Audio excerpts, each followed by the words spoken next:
Ano yan? Ayan, tuturuan ko kayo kung paano maghiwa ng atay. Ba't anong gagawin mo sa atay? Gago parang iba. Ayan, maghiwa ng atay para maluto yung loob. Okay. Gaganyanin muna.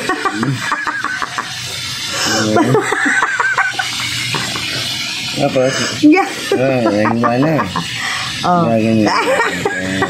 Ba't kailangan ganyanin? Hindi, para makapama yung lalim.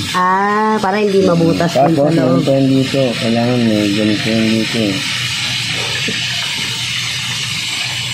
Ganun talaga ang atay. Parang bilasa naman na yung atay mo. Hindi bago yan. Bago ba yan? Ayun ba yun yung piniprito mo? Ayun, okay. Si Pedro, sige po. Ba yan, di? Parang may something. Siyempre, ipiprito mo yan. Bakit kailangan ganyan? Kaya para maluto yung loob. Kasi Yan. pag hindi iniwaan, hindi maluluto yung loob. Pero, okay. So, yan ang tamang yan. pagprito ng... Yan. Hindi. Bakit parang may mali? Hindi, tapos mamaya sasalan natin. Tinan mo tong kabila. Tinan mo. Sige. Video mo to. Yan, tulad yan. Yung atay, plain. Yung atay, tinan mo, may dugo-dugo pa. Halos parang... Pag hindi siya ginano. Oo, yun. Kaya kailangan nalagyan ng buka. Tulad niya, may buka. Buka, diba? Okay.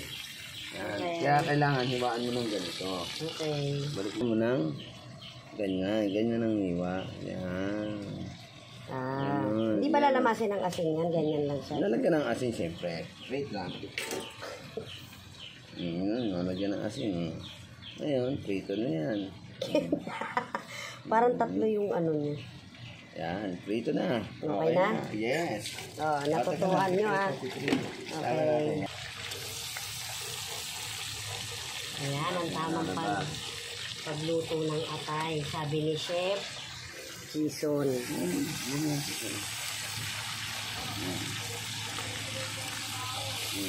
Uy, ang ganda ng pagkaluto. Diba? Oo nga. Perfect yan. Mabilis maluto yung ilalim. Okay. Okay.